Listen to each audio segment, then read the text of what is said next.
Good evening. I'd like to call the Village Board meeting for the Village of Cary for Tuesday, September 20th, 2022 to order with roll call, please. McAlpine? Here. Collier? Here. Dudek? Here. Weinhammer? Here. Walrath? Here. Thank you. Would you join me in the Pledge of Allegiance?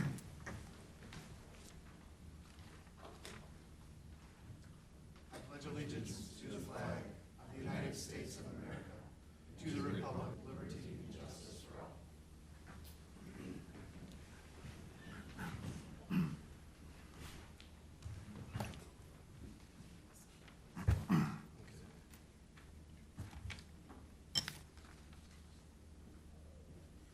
Thank you. We'll now go to the open forum where the public is invited to make an issue-oriented comment on any matter of public concern not otherwise on the agenda.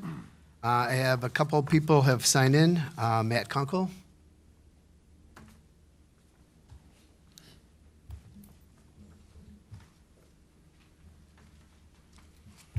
Hi, I'm just here to introduce myself. I'm Matt Kunkel. I'm running for McHenry County Board here in District 1. The new redistrict, District 1. Cary is part of that. Just a quick introduction. I've been in McHenry for many, many years, small business owner, resident initially in Union, Marengo area. Last dozen or so years now here in Barrington Hills, Algonquin. My grown kids are taking over the business. It's given me a little free time, and I'm choosing to use that free time to support my county and hopefully get some help to District 1 and McHenry County in general. I appreciate your time and appreciate you letting me introduce myself. I have a little bit of literature. If it's all right, I'd like to leave it on the back table when I leave. Is that all right? Sure. Okay, thank you. Thank you.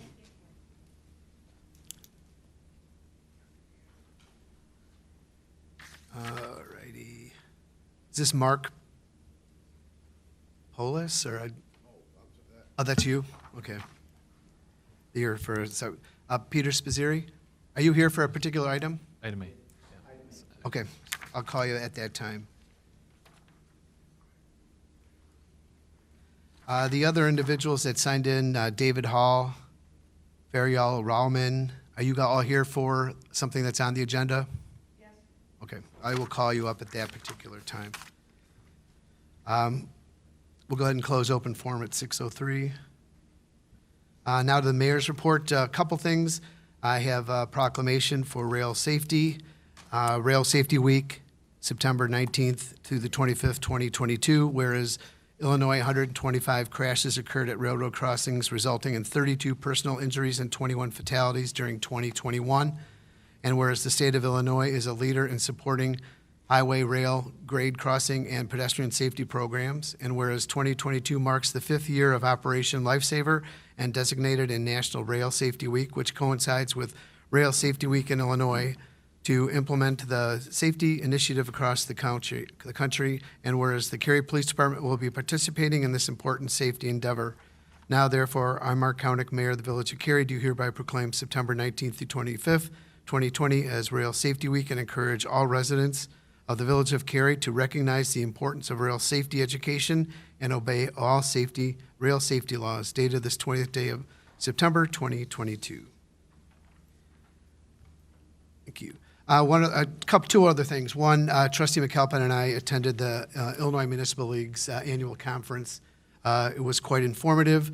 We were treated to actually kind of like a candidates forum at the beginning of it. We were addressed by both governor candidates and both Secretary of State candidates. It was very informative.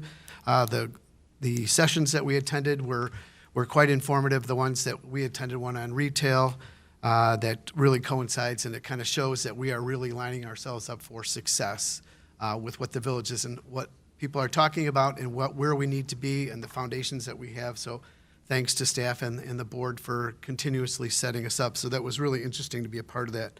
And on a legislative note, everything that we have been lobbying for, I attended a legislative forum where both sides of the aisle were really kind of going to be working for us for our LGDF home rule, non-home rule community items. So that was really refreshing to hear. It is election season, so, you take everything with a grain of salt, but it was nice to have both sides of the aisle coming together for the greater good of all the municipalities. So it was very well received by us. And also through my hat as second chair of the Metropolitan Mayor's Caucus, Dave Bennett is retiring, and he is thankfully holding on until we just named his successor, Neil James. He's going to be our new executive director starting October 1st. So we're very excited about him. He comes from a long line of municipal and executive directorships with the COGS, which was very important to us, and most recently with the West Suburban Solid Waste Agency. He's the executive director. So he was very impressive, and I can't wait to work with him. Dave will be missed, but it's nice to turn a new chapter and see things. So that was very exciting for us here. Any trustee reports? Nothing. Now we're going to go to a bid opening for the proposed sale of 441 Main Street, Cary, Illinois, known as our senior center. I have received one sealed bid, which I will open now. We followed the process that the state statute mandates that we comply with for the sale of public property. So I'm going to open this now. It has not been opened yet. It's like Christmas. Oh, really? The one bid that we have on behalf of True North Properties and its designees, I hereby propose to purchase property owned by the Village of Cary located at 441 West Main as described for the total price of $100,000, paid immediately funds pursuant to the redevelopment agreement and purchase of sale agreement to be written, reviewed, and signed by the developer and Village of Cary and their legal representation.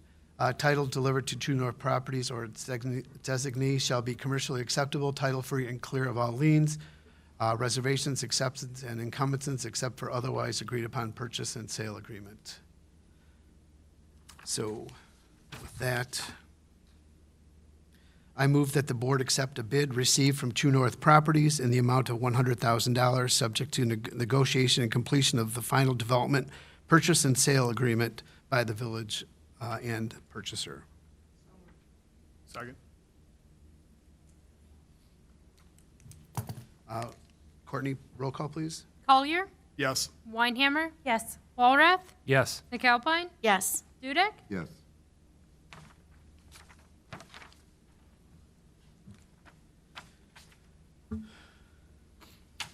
Okay.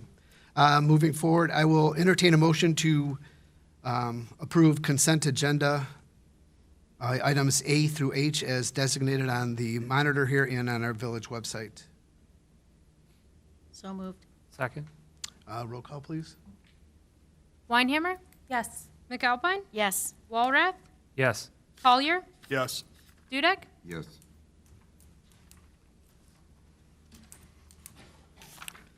Thank you. Now moving, consider an ordinance for items for separate action. Consider an approval and ordinance granting a conditional use for an indoor gun range for the McHenry County Joint Firing Range located at 460 Carywood Circle, Cary, Illinois.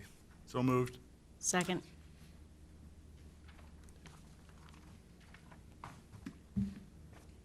Okay.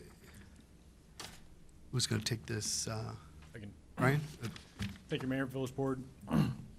The request this evening is to review a proposal for a conditional use for the proposed gun range for the McHenry County Joint Firing Range. Little summary of the property. The subject property is zoned M Limited Manufacturing.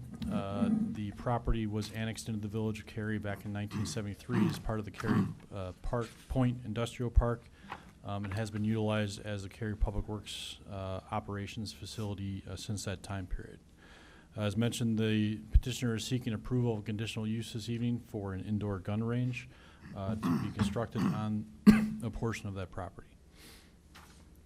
As proposed, the new indoor gun range will be about 11,700 square feet in total size.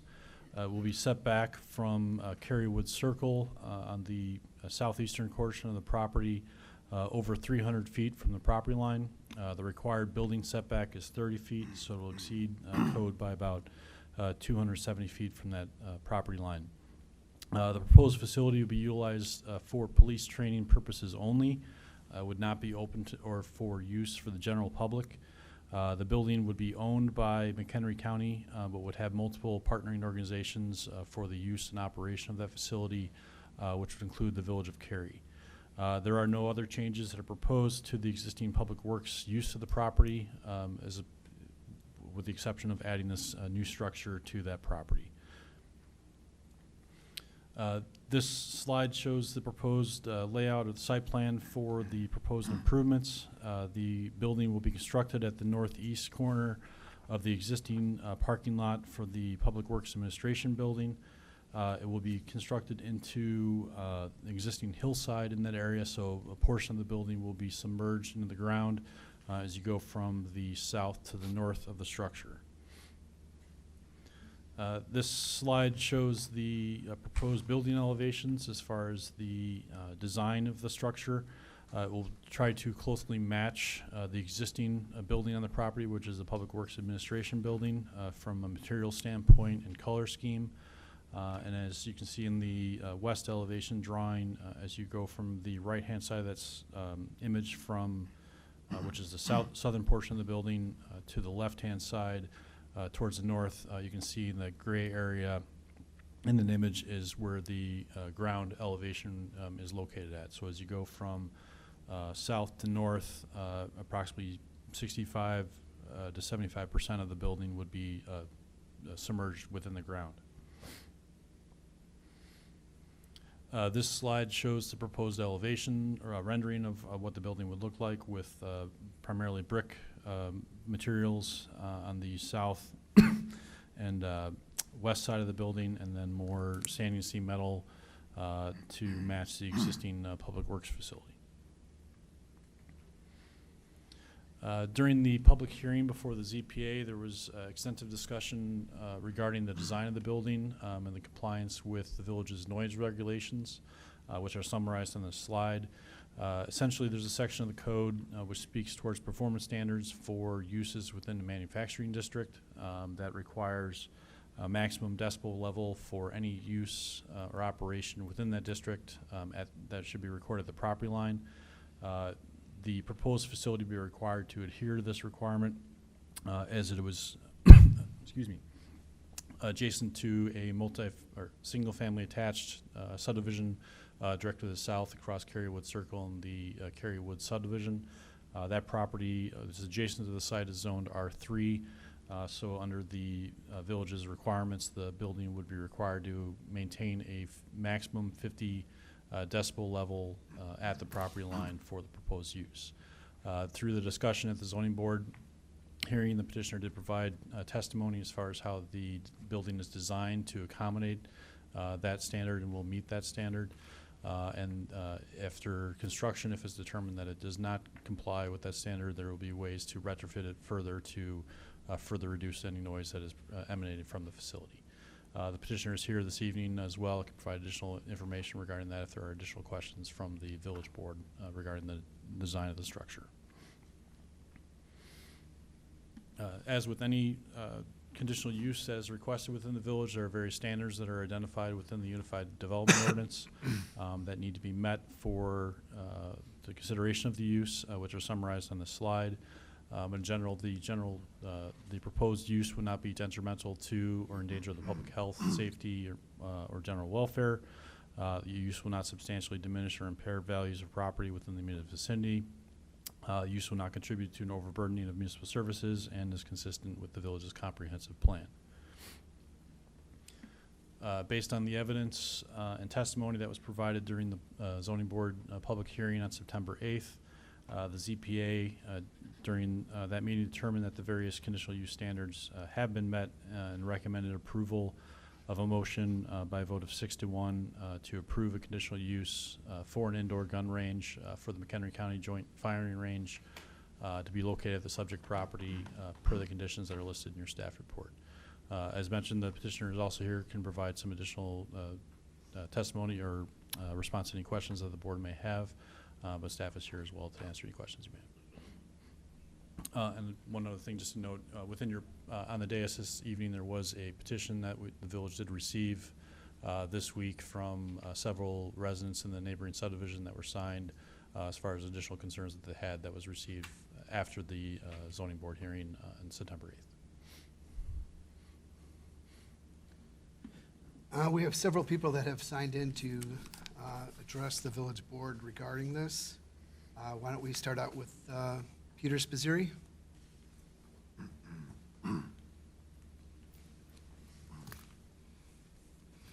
Good evening, everyone. I'm Peter Spizziri, 308 Sterling Circle here in Cary. Thank you for letting me speak this evening. I'm very much in favor of this range. I'm very pleased that Cary is a leader in McHenry County for this very necessary facility for police training. The worst problem we have with the way our society has had events occur is an active failure to train. So this concept of responsibility equaling citizenship and how do we get things done and protect children, for example, in schools or with a Highland Park event, proving that anything can happen at any time. This kind of facility, especially in the southeast corner of our county, accessible to all sorts of police departments and different areas. For example, Dave Dorn, Barrington's police chief, or Steve Cass-Stevens, the former Cary chief who's in Buffalo Grove, could in the future perhaps bring his officers in. This is a joint effort, which pleases me as well. Having additional police on Cary streets coming and going is not a bad thing. Having them know our neighborhoods and our streets is a positive thing if, God forbid, we ever needed them. The other part of that, too, is police departments are familiar with an area. You cannot downplay that sense of training again, just the simple familiarity. Our police department trains its officers to know the streets before they're allowed to drive, because we have all sorts of interesting little nooks and crannies in this thing called a river. And so that kind of training, that awareness of training, just stays absolutely critical to me, as the worst problem, again, is an active failure to train. Situational awareness in training is key. Understanding necessary force by experience cannot be replaced. That this facility is basically buried for the range, giving extra safety to anybody around it, as well as maybe some soundproofing. Also has a major classroom, and that classroom up front where officers can train is absolutely critical. I've gone through the Cary Citizens Police Academy. One of my worst experiences was approaching a car at night in the dark that had tinted windows.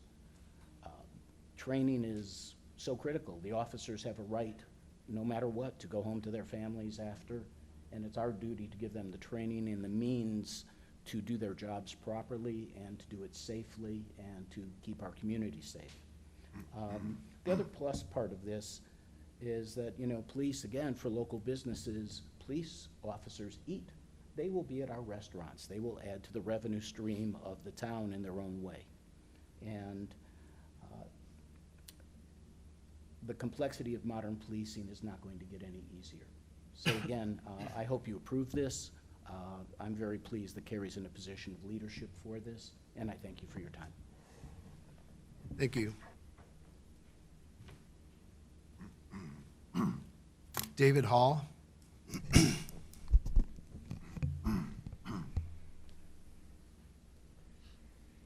I'm David Hall, 2105 Hillside Drive in Cary. Kind of doing bullet points here. I don't have an entire thought process written out here, but this thing's going to be running 24/7, 365. And if we put that photograph up there that shows the overview, you're literally putting this in people's front yards. This isn't not in my backyard, because it will be in my backyard, because I live right past those townhomes. You go down one more street, that's my subdivision right off the bottom of that map right there. So I think you're taking a huge gamble with people's lives, with their homes, with the value of their homes. You're interfering with their ability to have a reasonable life of peace and quiet. That's why we live down there. This area is topographically a natural amphitheater. The sound carries down by the river. This is right by Cary Country Club. And on top of everything else, if you went to the west on that photograph, all of your constituents are up on High Street, and that sound is gonna come right out of that ceiling. If you've ever been on Target, you can stand in the parking lot, you can stand on the entrance streets, you can stand by the woods to the north, and you can hear the reports coming out of that building.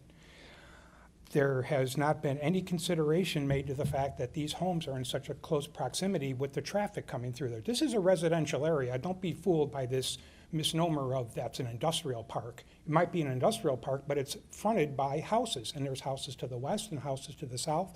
Not only the people that work in those businesses having to hear these reports. So are you gonna guarantee us that not one report shall be heard from the property line? No, you're saying it's gonna be heard, and, oh, well, too bad for you guys. And quite literally, I think the police should be ashamed, because they came to that site and they turned around and went, oh, look at those townhomes. Well, who cares about those people? They live by the poop plant. That was thrown out at the zoning meeting. Oh, it's by the poop plant. We're looking for areas that aren't so desirable, where, you know, those people live, apparently, because they don't seem to care about us. You know, they knew they would be, I'm sorry, apologize. Not one word about this was raised during the recent sheriff's election, which is kind of surprising, such a big, whether legacy or political passion product. I don't know what this is doing here. This never should have been rendered. This never should have been located in the city of Cary. You guys know that this area is quiet, and we moved there because of that. And there's plenty of places like out west on 31. There's industrial parks all over. I could go through all the towns. There's Lakeview, there's Foxmore, there's Lakemore, Crystal Lake, Wonder Lake, Lake in the Hills, Algonquin. There's municipal buildings in areas. You know what? I got an idea. Let's fill in that retention pond and build it right here by your building with those people's houses right there. What would happen? They'd be up in arms. They'd go crazy. But down here by the townhouses, we don't care about them. We'll let it slide. You know, it makes me feel terrible that I'm actually going to be complaining to the people who are supposed to enforce peace and quiet, who are generating the noise. Who's going to listen to my complaint? Well, they're the ones making the noise, so why should they ever listen, and why would anybody care about what we think? 365 days a year, 24/7. Whenever they want to turn it on, they turn it on. Cars coming and going, reports coming out. You know, this was called a product, their product. Well, this is our neighborhood, and I don't care about your product. Your product should be somewhere else where if you can't guarantee not one sound is going to come out of that building that people have to listen to at 3 in the morning, can you imagine rapid fire succession of gunshots going off? Pop, pop, pop, pop, pop, pop, pop, pop, pop, pop, pop, pop, pop, pop. Hours and hours of this train, 10 lanes, 40 guys, endless use. We were told that this was going to be used for police training. There's already rumors on the street. You know, maybe the public can slide in there and borrow it for a little bit. Yeah, that wouldn't be a too bad idea. And the fact that this isn't going to be held to some kind of ordinance where it can only operate during normal business hours, 7 to 5, 8 to 5, that'd be great. And there's also the possibility that they could be using like a laser type target training where they don't need to use live rounds and do training along those lines. I could probably go on for another 45 minutes about what I have as far as thoughts go. Extremely disappointed that the city of Cary would even consider putting something like this, which generates noise, and the output of this particular product is noise pollution. Guarantee there's not a sound? Not a sound ever? Great, bring it on in. But I don't hear anything now, and I don't want to hear anything in the future. And on top of everything else, I want to remind everyone, love the police, need the police, want the police, and just move it to some other location, not in my backyard. Thank you.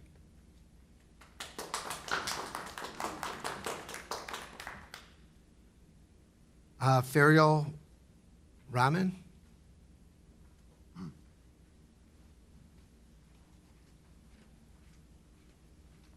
going to ask you to keep your comments to 3 minutes since we have multiple people, okay? Certainly.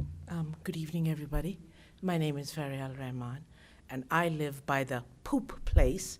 In fact, my building in that picture, if you see it, you can see it's the building closest to the poop place, which is really our public works and how it should be referred to as. I wholeheartedly support all the points that Mr. Hull just made, because those were the same points that we are concerned about, and we circulated a petition covering those points. One of the points that we, whoa, sorry, one of the points that we did make, I really don't need this, I've got a very You caring. do, because we record this, so that Oh, picks you I up. see, Thank okay. you. I have a very caring voice. We can I hear can that. project it across a football field without even straining. fine. Anyway, here's the thing. The entrance to this proposed firing range is, I believe, going to be at Cary Woods Circle. If you look at the map or the photograph, you can see that it's right where Cary Woods Circle bends, or literally, well, circles. And that's the entry point for the new proposed firing range. Why not the Spring Street access? Because Cary Woods Circle is used by the residences of Cary Woods, and it's pretty tight there as it is. So now if we have additional traffic for it, we are going to have a really serious bottleneck. So one of the things that we have petitioned for is that instead of using Cary Woods Circle as the entry point, that Spring Street entry, because there is one, should be used for doing it as an entry to relieve the industrial area. Now, a lot of emphasis has been given about how this is an industrial zone or an industrial area and so on. Well, Cary Woods got developed in 2002 and 2003, and they were able to develop Cary Woods as a residential area because they got the permission, zoning permission, from the village, naturally. So now suddenly the residences are not even being considered as part and parcel of the surrounding community. The only mention is made to the industrial area and, of course, the public works itself. So that is also of concern. It makes us who live in Cary Woods, there's 144 homes that are being completely ignored. Nobody has asked us what we think about this. Nobody has taken it into consideration. And if I've exceeded my 3 minutes, I apologize. Thank you, Mr. Thank you. Koenig.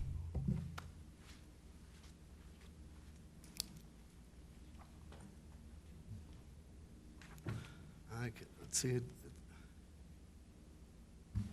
Well, I can't read your writing it. 467 Cary Woods. Is that Lindsay?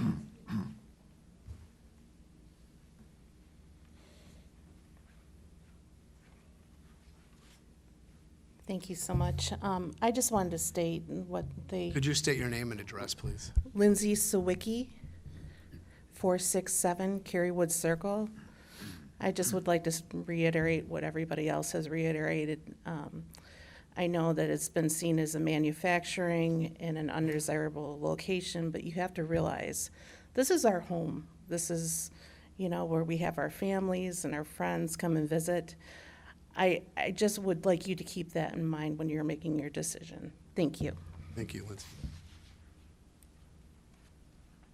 Paul?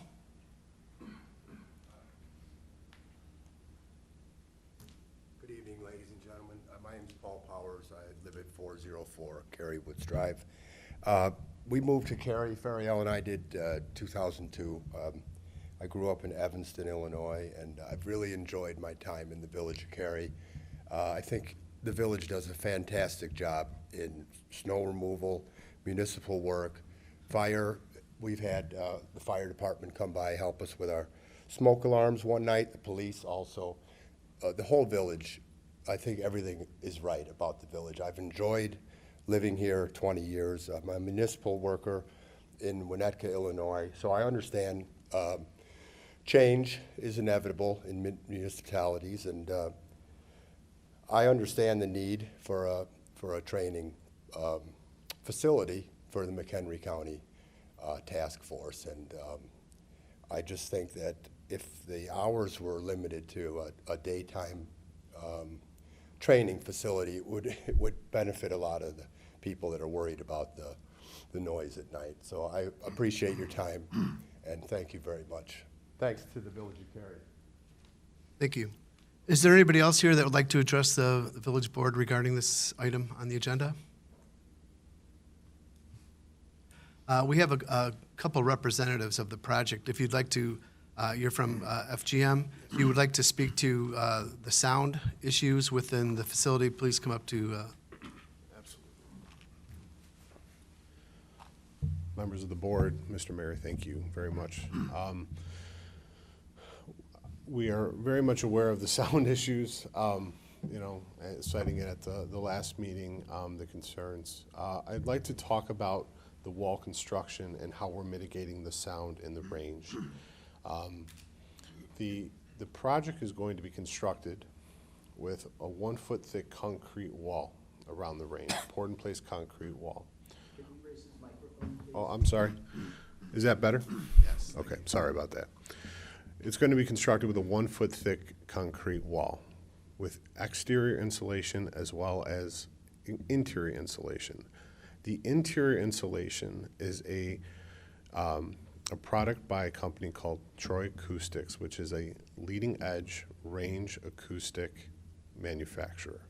So this is not just regular soundproofed insulation from a Home Depot. This is specifically designed to mitigate the sound. Within the structure, we're going to have sound baffles covered in the insulation as well. On top of that, we are going to have underside of full acoustical absorbing spray insulation on the roof. On top of that, we're having additional insulation that will all help to mitigate the sound.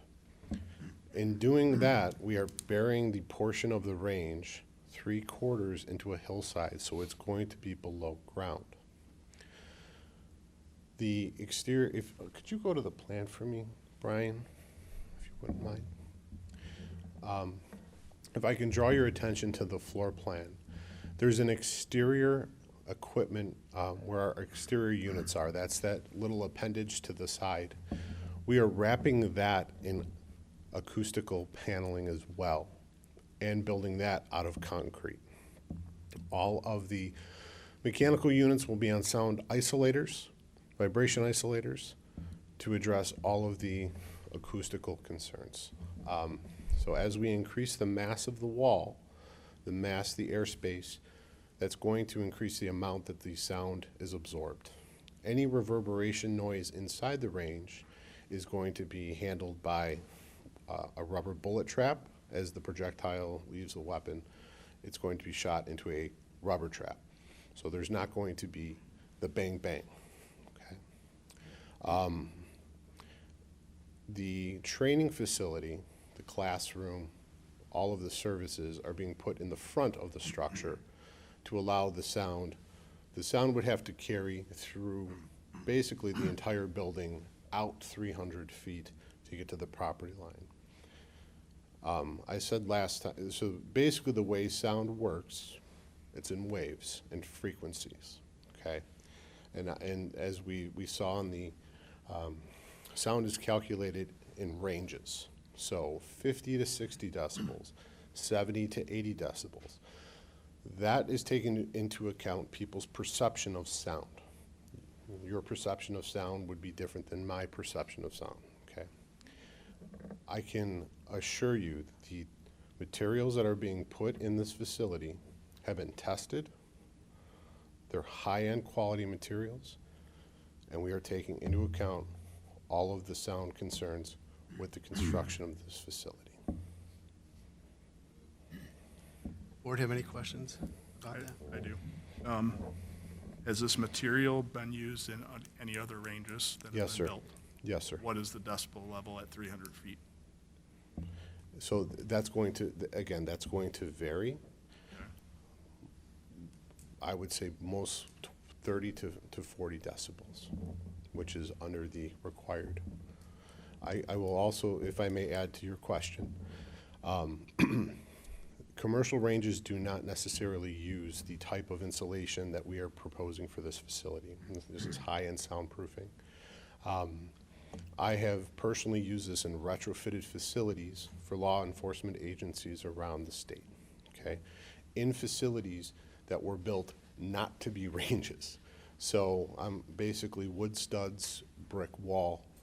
We've insulated this, and it's been a drastic difference. So starting from scratch and starting at the beginning, designing this with all of these factors in mind, we are quite confident that the sound will not be an issue. Thank you. Yes, sir. Of course. With also building it into the ground, where Yeah, it's underground, correct. will that also help to mitigate the sound? Yes. Do you have any comparison that that's been done before, that you know that that's a successful way to mitigate sound? A lot of the. Sorry. I'm sorry.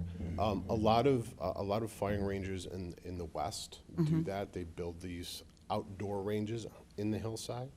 But basically, the sound does get absorbed. It goes into the ground. I'm trying to think of a good example. You know, in a house with a basement, you have a TV on, and you're walking on the outside.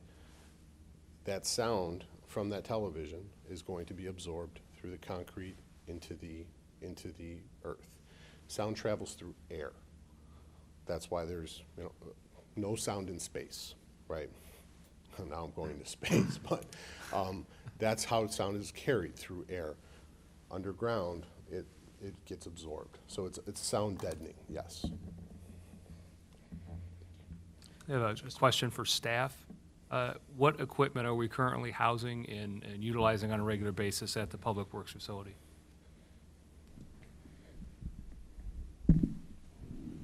Certainly, depending on the part of the facility you're referring to, but over in our wastewater treatment plant, we have equipment that includes blower motors, pumps. We have aeration basins as part of our treatment process that are constantly emitting sound from the bubbles that are being pressed into the system. In the Public Works facility itself, we have a full-service mechanics bay. So at times, depending on the operations and repairs, we're using various power tools and equipment inside that building as well. And then we're also loading. If we could speak, excuse me, if we could speak directly to the items that are closer to the residents than the proposed building, what is in that area? I believe there's a building closer to the residents, a current building closer to the residents than the proposed building.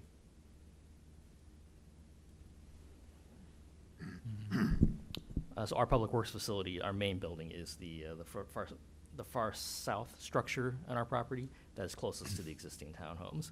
And our mechanics bay is, and our operations are on the west end of that building, so the southwest corner, or west corner.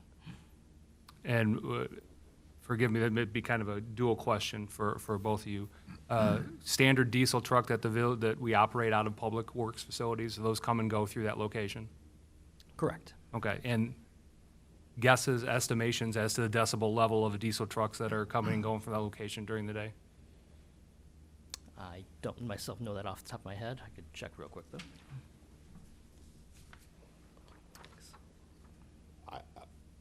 I don't know that either, sorry.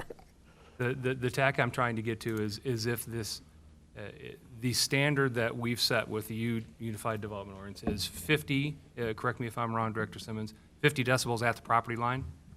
Okay, so if the current operation is not exceeding 50 decibels at the property line, then we need to hold this new building to that exact same standard. And from everything that you're telling from the science standpoint, that should be doable.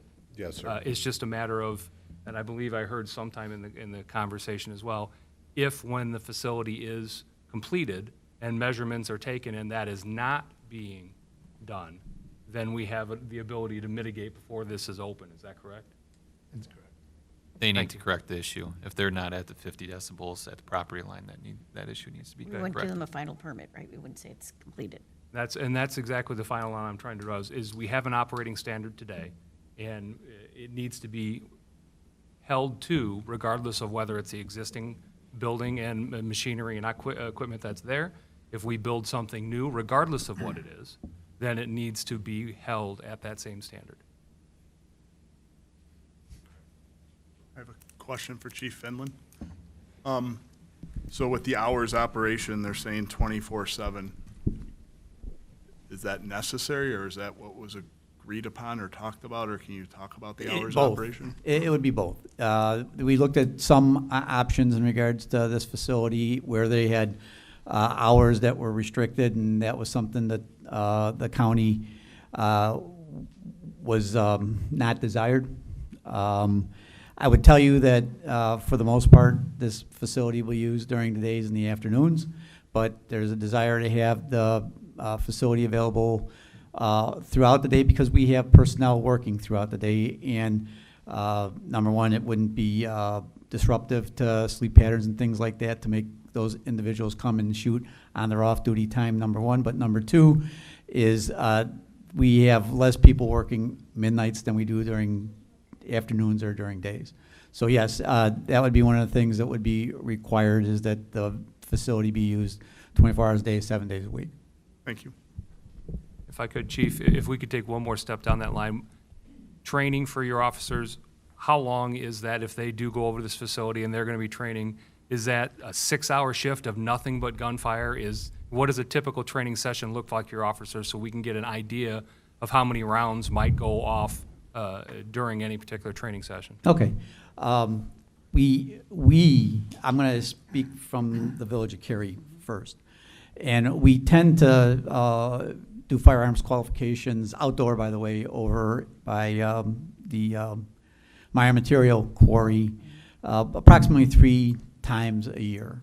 And what that entitles is usually some degree of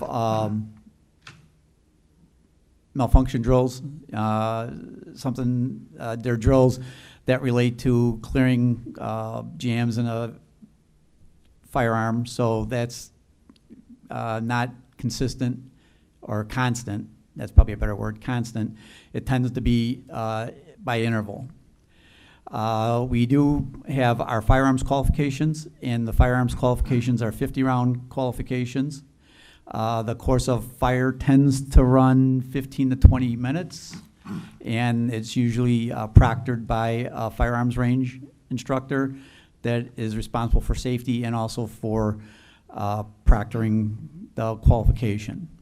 And then there are certainly times that we would qualify with our long guns or rifles, but that would generally be 1 time a year.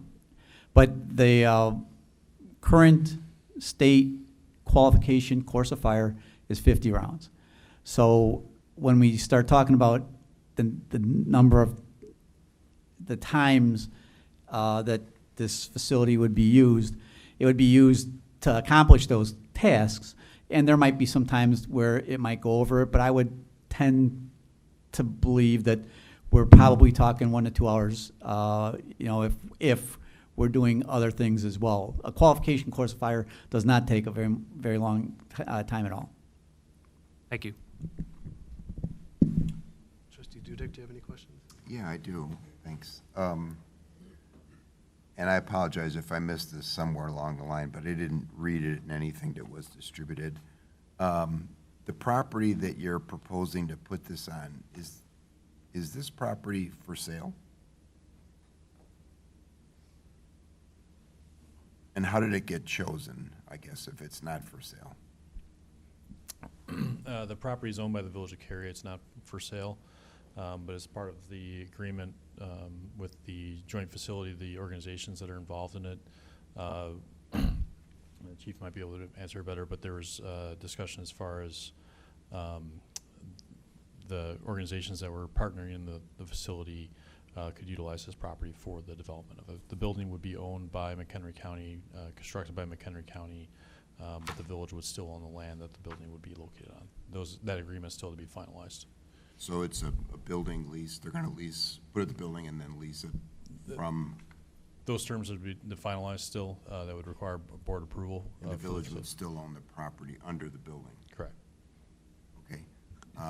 Thank you for that. Chief, can you walk us through just how we got to this point? Because this whole project's taken some twists and turns, and there's been a lot of work behind the scenes that the chief and other chiefs in the county and the sheriff have undertaken before we settled on this property. Yeah, so this has been years in the making.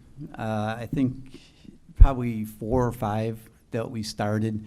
And we initially looked at an edict that was presented to the police chiefs and the sheriff in regards to, from our administrators, either county or municipal, to find some manner of efficiencies as it relates to services in law enforcement.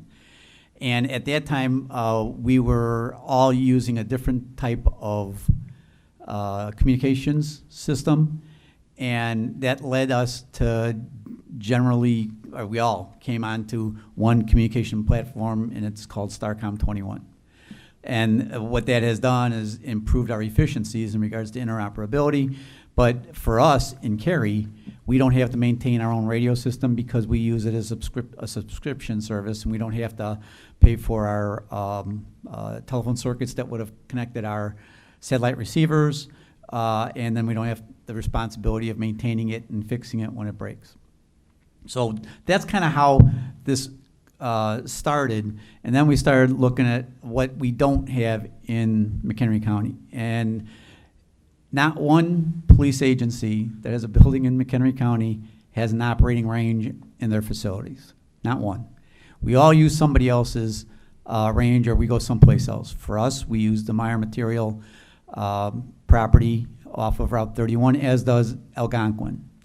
In fact, we had to consolidate with Algonquin because the Meyer Material took the portion that we were using as our firearms range from us, so we had to use the Algonquin firearms range off of 31 together. So we started looking at things, and the first thing we looked at was perhaps kind of a portable range. So we looked out at Heartland. Heartland is west of Woodstock.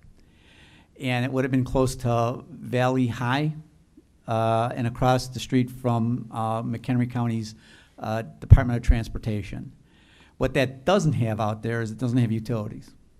And we were looking at a range that would have been portable at that time, but it was expensive. It would have been relatively expensive, and it could have been potentially moved, but then we started looking at things like EPA issues where after it's been used for a while, can you move it after lead's been introduced to that? So that was the first thing that we thought, okay, we'll look at another option. So we looked at another option. The option was public-private partnership in Woodstock. An individual had an existing building that he suggested that he would renovate and allow us as a partner to use. However, that would have been cost prohibitive as it related to the amount of cost that we would incur over, consistent use of it. So that option was abandoned as well. We looked at an existing firearms range.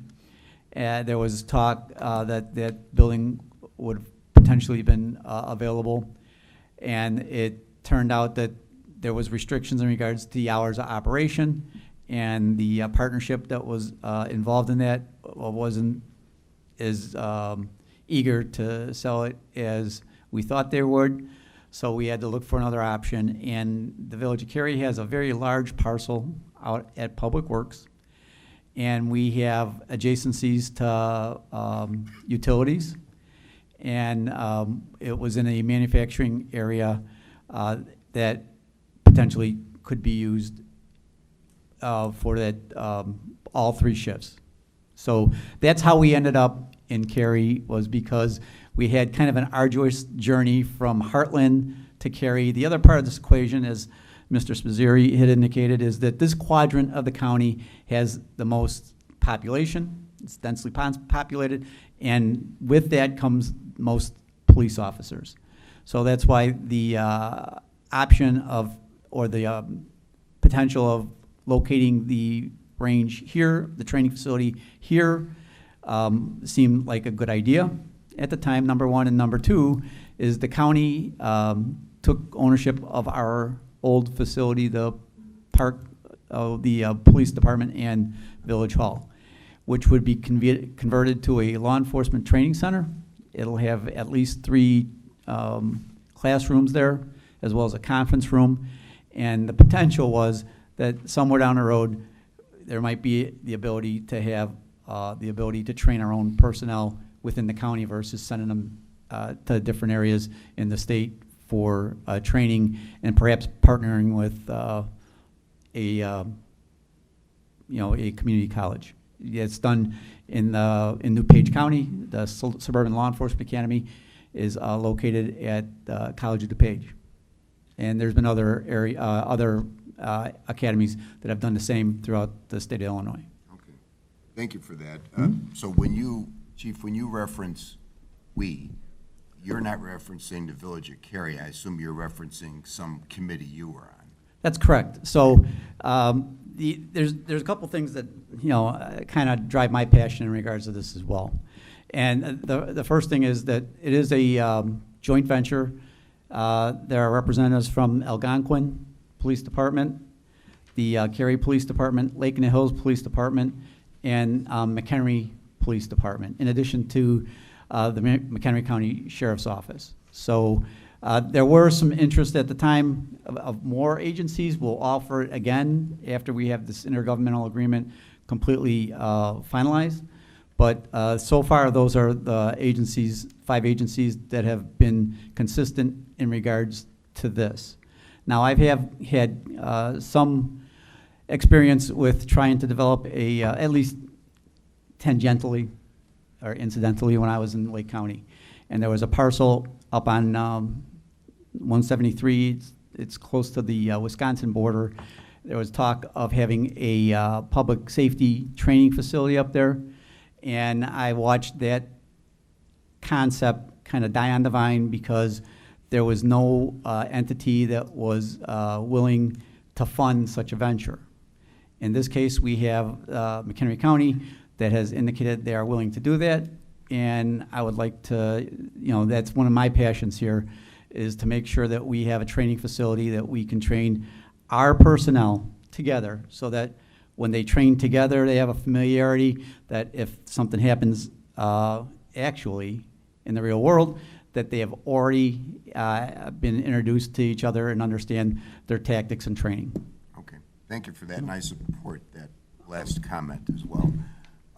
Eric, a question for you.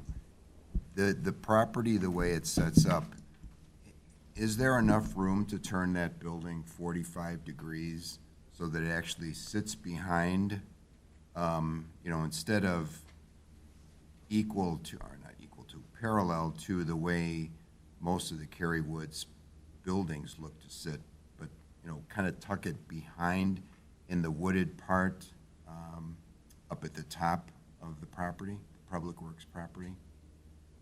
You're referring to more the northeast of our sludge drying beds, like off the screen here? I think that's what I'm referring to, yes. Definitely behind north. the salt dome. Is that what you're referring to? Or yeah, but behind the salt shed, or you further east to where like the word Right proposed here. is shown there? Right there. Yeah, right there. Right here. Yeah, right in the trees. Right.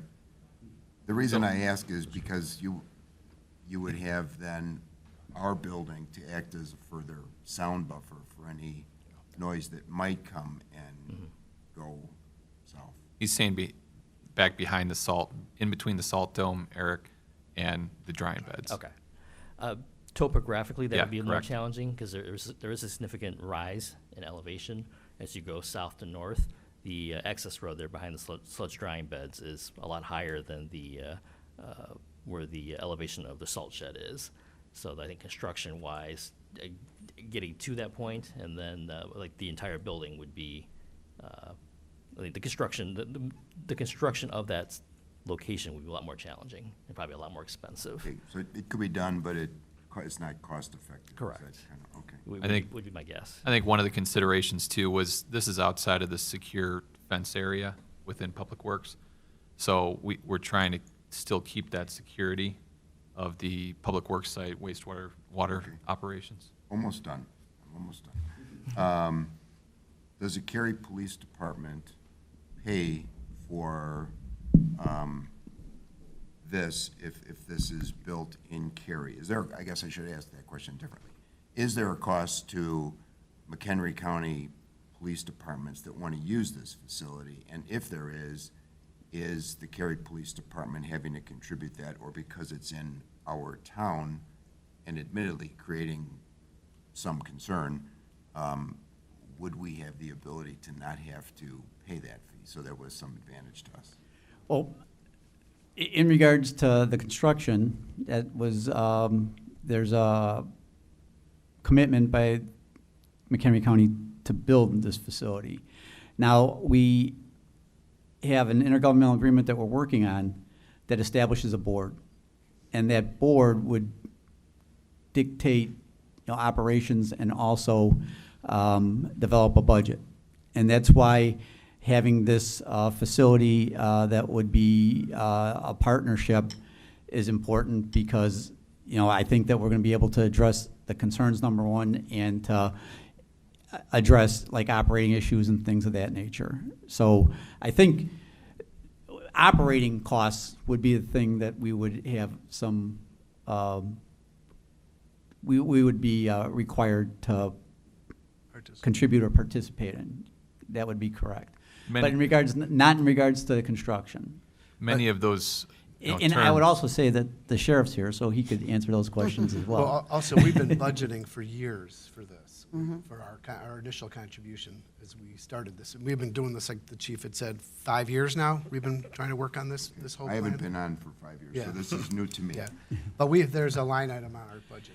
Yeah, if I could, I'm sorry, I didn't mean to interrupt. No, go right ahead, Chief. And the other thing we did do is 3 years ago, we did pass a resolution indicating at the village board level for all these municipalities and some municipalities that aren't currently involved in this, that they were desirous of having some cooperative issues related to developing training facilities. So that happened a couple of years ago, and these agencies that are involved had passed resolutions supporting that concept. Okay, so then I'm going to conclude by saying what I like and what I don't like. What I like are a lot of the things you just described, and people that I serve with here know the way I feel about partnering and safety as it relates to things going on in the community. So I think those are pluses. What I don't like is 24/7, 365, and I'll be very clear about that. I think I understand that law enforcement is 24/7, 365, but it seems to me like at a minimum there should be some ability to give back on weekends, maybe every other weekend instead of every weekend, maybe closing it even at midnight, rather than, quote, traditional business hours, because I get it. There are people that are on different shifts, and that'll be more convenient for them. But I do happen to agree with the folks that presented some of their concerns that they are going to see more traffic going into one entrance pretty much right in front of some of their homes. And I'm not as concerned about the sound as I am about just trying to minimize the amount of usage. And that's where I just, from my perspective, it'd be nice if it was a possibility of working out every other weekend or some control of hours. And I guess that's where I'll leave that. And I would also tell you that, because of the staffing issues and things like that, that those overnight hours probably won't be as used as days and afternoons. But I do think that it is necessary, and I know that the sheriff feels the same way, that it has to be available, to, number one, not impact our personnel in regards to their sleep patterns and things of that nature. But number two, it's also an efficiency issue as it relates to overtime and bringing, individuals in on overtime to train when there's a potential to address that while they're on duty. Thank you. We have just been joined by. I'd like to Go ahead. speak, if that's okay. Sure. Okay. So I do understand everything that you guys had said coming up, and I do agree with you guys. I have trouble sleeping sometimes, and I wouldn't want something to wake me up. So I guess my question is, for Eric or Brian, I'm not sure what 50 decibels is. I think Trustee Walrath kind of went around that, like what you were saying, like a pickup truck or something like that. Can you kind of just tell us like some examples of what 50 decibels would be, please? Decibels? Sure. Thank you. And I thank you for the opportunity to kind of follow up and answer Trustee Waller's question as well. So yeah, so some of the basic and common noise levels that you might hear from certain distances, kind of starting from a normal busy highway at about 50 feet away from a busy highway would be about 70 decibels, which is also equivalent to a vacuum cleaner from about 10 feet away. 100 decibels is the sound of a car horn from 3 feet away. And also from an indoor standpoint, the sound of inside a subway train. And also just anecdotally from a truck perspective, obviously that varies by the truck engine model, the configuration, and how far you are away. But maybe the more common noise would be the reverse alarms that we have have to have on a lot of our heavy vehicles. Those are emitting about 100 decibels from about 4 feet away. So those obviously get quieter as you go further. So from a reference point of that, compared to the requirements from the code, I'll keep passing the mic around to Brian.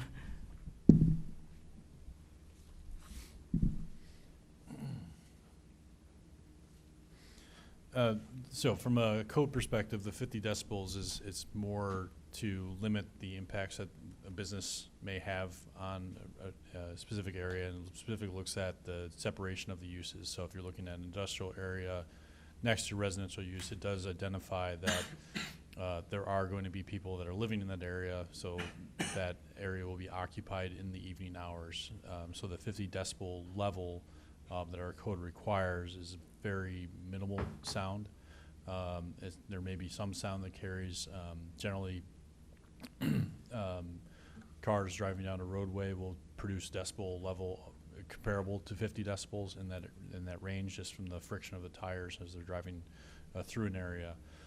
So the noise that would be potentially coming from the facility would be comparable to a vehicle possibly driving through the area as well. And then you will have the separation in addition to where the facility is located at from the property line. Our code looks at what the noise level would be at the property line. And certainly we have the ability to go out there and test it to verify that the facility is meeting that code requirement. We've had done studies in the past for uses that have been operating in the community where we've had noise complaints regarding a manufacturing facility that's been operating, measured it. We also had the gravel mine that was operating in town. They had to comply with the same noise requirements. We would monitor that as well to verify what noise is occurring in the area and measure it to make sure that it does comply with ordinance. So when this facility, if or when it is constructed, we would go out in the area and inspect it to make sure that it complies with that regulation. Okay, and I know that I've been in support this whole time, over the years with our budgeting of this and things like that. I just do want to really make sure that we're incredibly respectful, and you guys did say that we would be with keeping it 50 decibels or under. And if it's the sound of a car driving by, am I correct? Yeah, it depends on the speed of the vehicle, but generally, if you're looking at a busy highway, if you're standing next to that, that's 70 decibels is what the amount of traffic you're going to have on that roadway would be. A single vehicle driving through a neighborhood, you're probably in that 50 decibel range. Okay. I just want to make sure this isn't disrupting anybody's sleep. It's not going to be waking them up from a sleep, all those type of things. Brian, could you go to the slide, just to clarify for Trustee Weinhammer, go to the slide that shows the property line, the setbacks? Because when we're talking about the property line or the setbacks, so they have to meet at the property line. So if somebody were to do an analysis of the decibel reading, for instance, at our property line, and take it from our public works facility where we have the diesel trucks and the front end loaders and that stuff, that's where it is. Then you look at where this new building is going to be. It's, 300 feet beyond that. So the chances of that with the sound deafening equipment they're going to be installing, I don't think that would be a problem. Yeah, and to add to that, so the reading would be kind of at the green line that you can see on this image. That would be the maximum 50 decibels that would be at that location. Then beyond that point, you would also have the right-of-way for Carywood Circle, plus the additional building setback that you would have on the opposite side of the roadway that would further dissipate any noise for the sound to travel that additional distance, 100 feet or whatever it would be. So that noise level should even be further diminished on the southern property line. And then back when we had, sorry, Chief, did you want to say something? Yeah, I did. Okay. One other thing I wanted to. We have one microphone that works today. So the other thing I wanted to, clarify or, kind of draw your attention to is that most of the activity in the range will occur on the far north part of this building. So if the front of the building, which is the south side of the building, is 300 feet, it's going to be that much further away from that property line as well. And what we're proposing here, and I don't want to steal the architect's thunder, but it's a tactical range, so we're going to move people, not targets.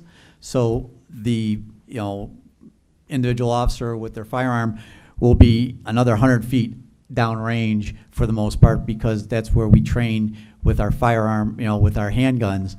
It may be further back with a rifle, but that's not as, done as often versus, our training and qualifications with a handgun. And one more comment as we go. The existing public works facility does have a berm and heavy vegetated tree line directly south of our building, which I imagine was put in place with that design because of the fact that our equipment makes noise, and the residential neighborhood to the south being there, or potentially being there in the future. I think that came second. But that there right where the cursor was, there's the existing sound mitigation there as well, topographically. And then are we doing everything that we can, or is there anything else that we could be doing to make it even quieter, since there is a residential area here? Or is this all the technology that is out there that we can go ahead and put into making it as quiet as possible from the outside of the facility? Yeah, excuse me. Yeah, great question. This is really the belt and suspenders approach. As you know, we're basically taking a concrete tube, we're insulating it in the inside and the outside, and burying it in the ground. So it's really as soundproof as we can, and using the products from that Troy Acoustics. Okay. Thank you. Yes, could you come up to the podium? Just state your name and address for the record, please.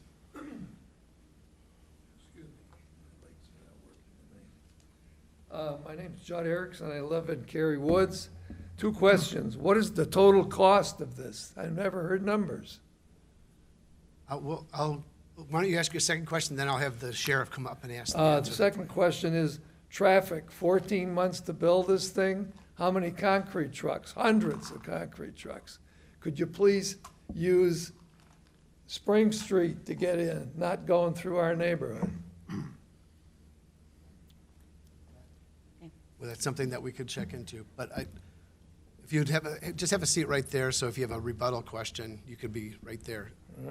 Sheriff Prim is able to join us. He's in from a meeting in Peoria, so thank you very much for coming in to shed some light on some of these questions. I apologize for being late. So, well, the cost to carry for the actual The construction. total cost of the building. Okay, I get it. Really? So, the cost to carry is the donation and contribution of the property.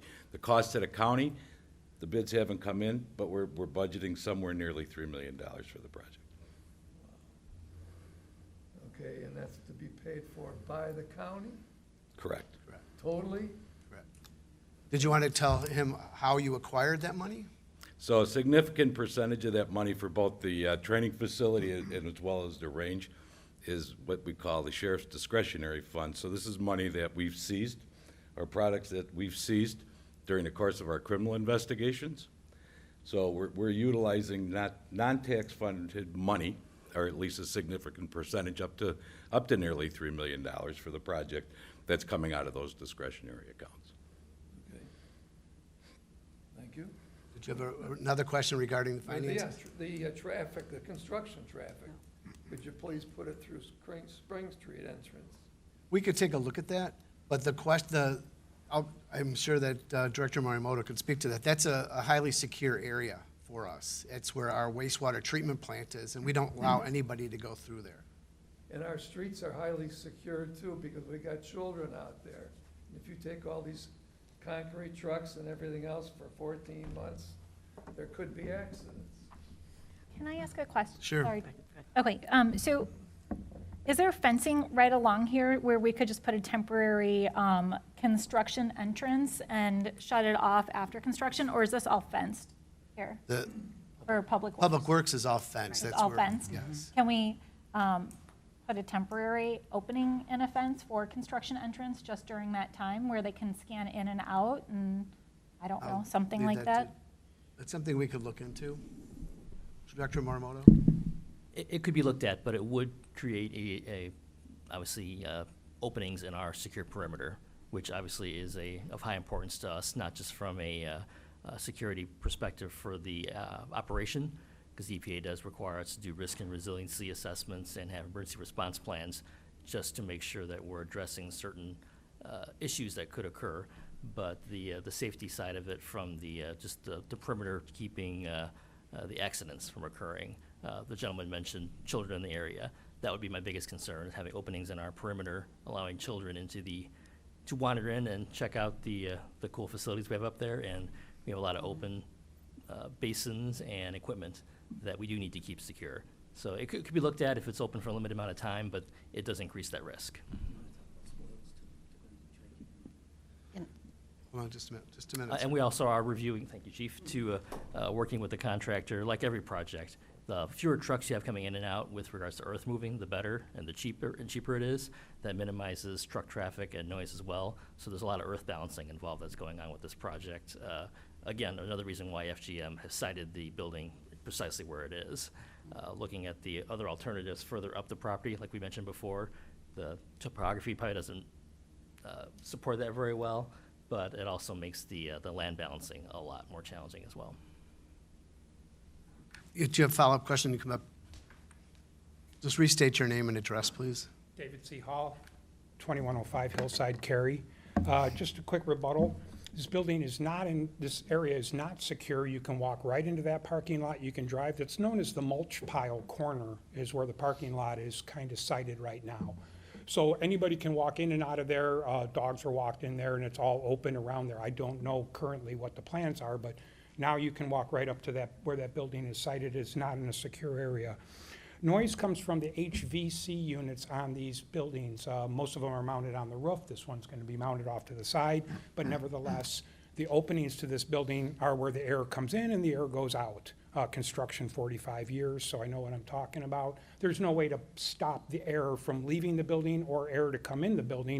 You can put all the baffles you want, but still sound will get out and can be heard vertically. And other agencies are going to be coming into our county to use this. It was stated by the sheriff that we'll take care of our own first, but then whoever else, I mean, if somebody from Lake County, if Waukegan and Joliet, Rockford, we'll just bring them all in here to use this, so the monies from McHenry County will be used by other people. And as far as I know, there's no money benefit, there's no cost benefit. We're not gaining anything from this. There's not any tax revenue. And all it's doing is decreasing the property value of the homes across the street when people are told, oh, they live by the gun range. Pfft, I don't want to live there. So those are my last comments. Thank you for your time. Appreciate it. Thank you. Sheriff Prim, did you want to respond to that? Sure. Please. Relative to the conversation in front of the zoning board as to will there be other agencies that may or may not be invited in to use the facility, that's going to be on an availability basis. That'll be determined by the board whether we want to do that, and there will be a user fee that's associated with it. So there will be some cost benefits if we utilize the range in that fashion. But that's when we formulate this board and we create a true joint training facility, those are going to be decisions that we're able to make. And Cary obviously has a seat on that board as well, so they'll be able to voice their opinions and vote their conscience as far as that goes as well. Thank you, Sheriff. Did anybody else have any other questions? I do. Just I do. So first and foremost, I think everybody up here would like to thank everyone that came out here to share your opinion. And also, I feel very confident saying that anyone that made any disparaging remarks about where you live, none of us feel that that's okay. We don't feel that way. We don't view anything like that. We're trying to view everything for an entire community, and in this case, the entire county. So as I think Mr. Spizziri, when he came up here, he kind of talked about some of the benefits that come along with it. I think everyone's in agreement that we're very supportive of our police in this area. We want to have people trained as competently as possible, because I think we all feel that it's not a question of if this will ever happen somewhere in our county, it's when it's going to happen. And how can we make sure that we have done everything in our power to have all of our police agencies trained to the best of our ability. So in that regard, the fact that they came to Cary, I have to tell you that I'm very excited about that, simply because it gives us an opportunity to get as many law enforcement agencies trained in our area, knowing our area, being available in our area, and being prepared. But we are not looking to disregard anything you're saying about your concerns. These are legitimate. And I think that this board and our architect and everybody else is up here, the sheriff, the police chief, to tell you that we hear what you're saying, and we're going to do everything we can to mitigate this to the best of our ability so that we ensure that we meet the standards so that your life is not impacted in a negative way. If I could address the disparaging remark that was made in regards to, the facility. It wasn't us that made it. It was a resident that made that remark when they were making their comments or giving their comments at the zoning, planning, and appeals hearing that we had. So none of us used that. I appreciate that. I just want to I make sure wanted that to everybody knew clarify that too. That we never said that. I got it on that we can review the zoning meeting. I've got it written down. Sir, could I ask you to refrain from? Sorry. Thank you. Chief, could you continue? No, Trustee Collier. One last issue that we need to address. We had residents talk about it, maybe the public will get to use it. Will this be in our ordinance that public will never be allowed to use this, or is that going to be written that way? The second condition that was proposed by the ZPA includes the use of the facility or restrictions on the use of the facility. Specifically says the gun range shall be utilized solely for law enforcement training purposes and shall not be made available to the general public for use. So in order to allow it to be used for general public, if it is approved by the village board this evening, that would have to come back before the board for consideration in another public hearing and to amend the conditional use ordinance for this facility. So the condition would restrict it that it only for law enforcement training purposes. Thank you. Anybody else have any other follow-up questions? Sir, I'll allow you to have one more comment if you'd like. Once again, apologize for having rebuttals at this rate because I've not completely thought all this through. At 5210, the sheriff stated, we will look for less desirable areas such as sanitary waste handling facilities so that we can be a good neighbor. So less desirable area handling facility was the comment, and you can review the zoning, pull it up, put on 52.9, and you'll hear the words come out. So that was said by the sheriff. Thank you. Thank you. Chief Finland, did you have anything else you'd like to say? Director Morimoto? Director Simmons? Sheriff Prim, any other comments? No, like I said, again, I apologize for being late. Nope, no problem. None said, I'll call for a roll call, please. Courtney? Well, let me redo the motion, okay? I will entertain a motion to approve an ordinance granting a conditional use for an indoor gun range for the McHenry County Joint Firing Range located at 460 Cary Woods Circle, Cary, Illinois. So moved. Second.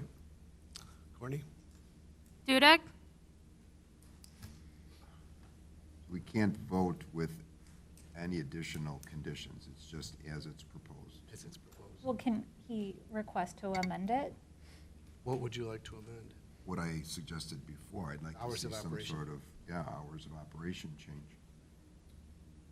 Yes, the zoning board makes a recommendation to the village board, this board, and this board has the ability to review those recommendations and add or adjust any of the conditions that you think are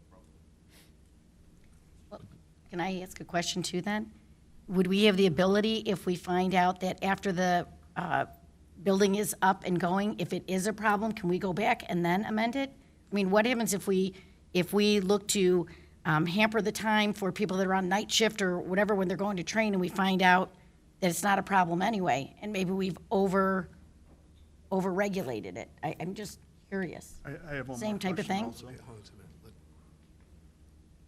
Is that something that can be done? I don't think so. Well, it can. I'm not sure about proceeding with the facility, construction of the facility, the operation of the facility as expected, and then changing are you talking about changing the hours of operation after the fact? Right, I'm saying if we found out that the building is operating, the gun range is operating, and somehow at 3 in the morning, it's a real problem, would we have the ability as the village to go in and say, hey, you are exceeding your decibel level, or there's something that's causing a problem that we have to come in and change your hours of operation? Well, first of all, if you exceed 50. Correct. If you exceed, Yeah, they have to exceed that. if you exceed 50, then it's a violation of the ordinance. So it's a zoning violation that we would have the ability to enforce for the use of the property. So we certainly could work with the owner or operator of the building from that perspective to say, you don't comply with the 50 decibel levels, you cannot operate during this time period until that issue is addressed. That's any We've noise. got, we've got levers in place to deal with this. Correct. The motion that's before us is not what are the hours of operation, how loud it's gonna be. We have triggers and things in place to take care of those Correct. issues. The motion that's in front of us is, do we want to allow this facility here? All those other things, the sound levels, everything else, we have triggers in place for those, no pun intended, for what happens if the sound is above what it's supposed to be. If we have issues with traffic, if we have issues with noise from traffic, that can be dealt with just like it would in any other area where we have these ordinances in place. So the board's position is not how are we going to run this facility, because it's not ours to run. The board's position has got to be, do we want to have this here, yes or no? And that's the vote that's been called.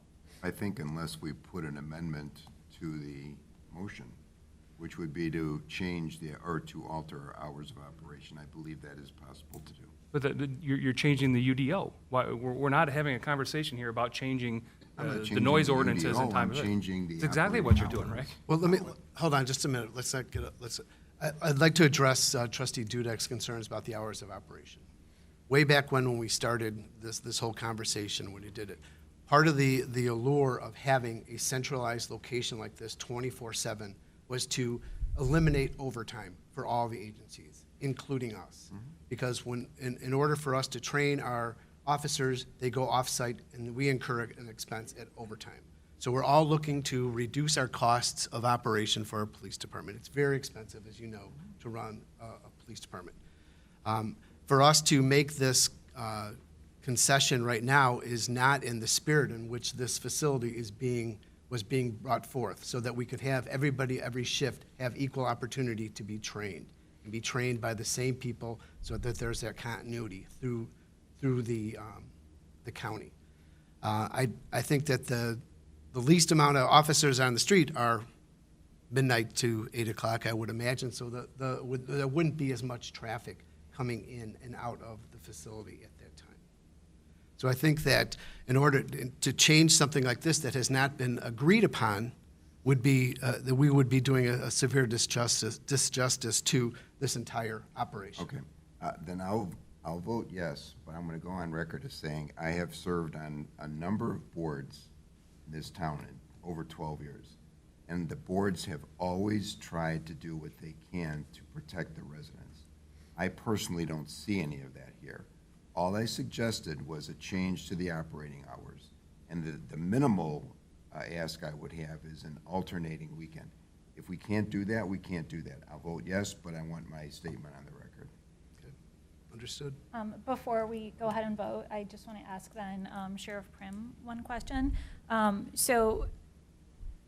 Sheriff, could you come up to the podium, please? Sorry, just going back to Trustee Dudek's question, is that something that that would be viewed highly negative to only have two weekends available in the evening? I'm sorry, in the overnight hours to be able to go ahead and train during those times? I'm just trying to No, find out I as much completely- information as I understand your possible. question and I understand your concern. And so the honest answer is if you're gonna change the hours and you're gonna minimize the time that we can use it, the benefit to having that facility is diminished. So we'd have to actually go back and try to figure out, are we going to be getting the return that we want on our investment? So the location, instead of putting it out in the county, instead of putting it a distance away, where it's a less populated area, we talked about that originally too. We have the overwhelming majority, probably over 70% of the law enforcement is in this little corner of the county. To move 70% of the law enforcement, 30, 40 minutes away to move them 30, 40 minutes back, we felt it was counterproductive. We thought that we'd get the best service by being located in an area that would have the maximum use of it. So that factored into our decision-making coming back in here, and then obviously the partnership with Cary that we have overall. But, so in answer to your question, just to be totally honest with you, I don't know. I would have to really look at it. I have 3 months left in office, so I'm retiring. But at the end of the day, if you needed an answer tonight, I would tell you that we would probably withdraw our application and look for another location. But if not, if it was gonna be pushed down the road, like I said, we'd have to look and see what the benefits were, how diminished they were in order to proceed. Thank you. Go ahead. Yes, Okay, continue. Sorry. Walrath? Yes. Weinhammer? Yes, but I would like my thoughts to be echoed with trustee Dudek's as well. McAlpine? Yes. Collier? Yes. Thank you. Moving forward to the administrator's report, Mr. Reif. Mayor, nothing this evening. Thank you. Department head reports, Chief Finland, Director Morimoto, Director Simmons. Thank you. Any future agenda items and discussion by the village board? Wait, Director Morimoto has something? Oh, did you? I'm sorry. Oh, this, oh. Not a report. These are just things that Oh, are in okay. our News Weekly and routine updates.